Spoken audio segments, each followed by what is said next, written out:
Donald Trump نے اپنی منزل حاصل کرنے کے لیے انہوں نے مزید قدم بڑھا دیا ہے اور خاصے قریب پہنچ گئے وہ نوبل انعام حاصل کرنے کے لیے، کیونکہ اسرائیل اور ایران جنگ بندی کے بعد انہیں نوبل انعام کے لیے باقاعدہ نامزد کر دیا ہے۔ اس سے پہلے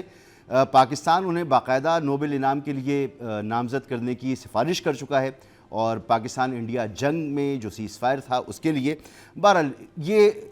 ڈونلڈ ٹرمپ کا ایک کوشش، ایک خواب تھا ان کا کہ ان کو نوبل انعام کے لیے نامزد کیا جائے اور انہیں نوبل انعام دیا جائے۔ وہ جس طریقے سے دنیا کو امن کا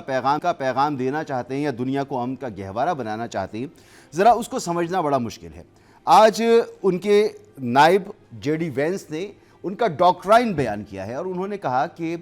امریکہ اب کسی بھی ملک کو نیوکلیر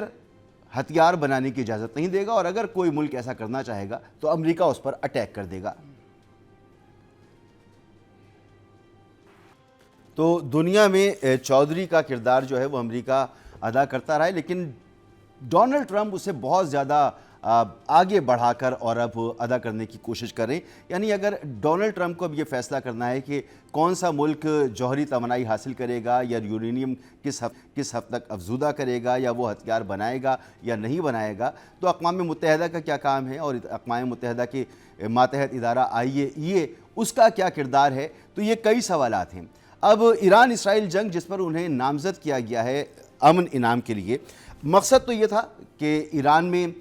رجیم چینج ہو جائے، ایران کا نیوکلیر پروگرام تباہ و برباد ہو جائے، اس کے بیلسٹک میزائل پروگرام تباہ و برباد ہو جائے، لیکن آزاد ذرائع سے اس کی کوئی تصدیق موجود نہیں ہے کہ ایران کا نیوکلیر پروگرام تباہ ہو گیا، بلکہ IAEA ہو، رشیا ہو، ایران ہو، یہ سب تو یہ کہہ رہے ہیں کہ نیوکلیر پروگرام چند مہینے شاید پیچھے چلا گیا ہوگا لیکن ختم نہیں ہوا اور یہ دوبارہ سے شروع ہوگا۔ یعنی دوبارہ اگر ایران اپنا نیوکلیر پروگرام شروع کرے گا تو پھر اس پر سفارتی دباؤ ہوگا، اور اگر وہ پھر نہیں مانے گا تو دوبارہ حملہ کر دیں گے۔ تو دنیا امن کی طرف تو نہیں گئی، یعنی ایک مسلسل جنگ ہے جو منڈلا رہی ہے۔ اسی طرح فلسطین کے حوالے سے جہاں ڈونلڈ ٹرمپ یہ کہتے ہیں کہ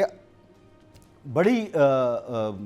وہ اب کسی بھی ملک کو جو ہے وہ نیوکلیر بم نہیں رکھنے دیں گے یا وہ اپنی چودراہٹ دکھاتی ہیں، فلسطین کے معاملے پر آ کے ان کو صرف تشویش ہوتی ہے۔ فلسطین کا حل ان کے پاس کوئی نہیں ہے، وہ اسرائیل کو اس معاملے پر روکنے کے لیے، اسے پابند کرنے کے لیے بالکل آمادہ نہیں ہے، یا وہ اس قابل نہیں ہے یا ان کی اتنی پاور نہیں ہے۔ بہرحال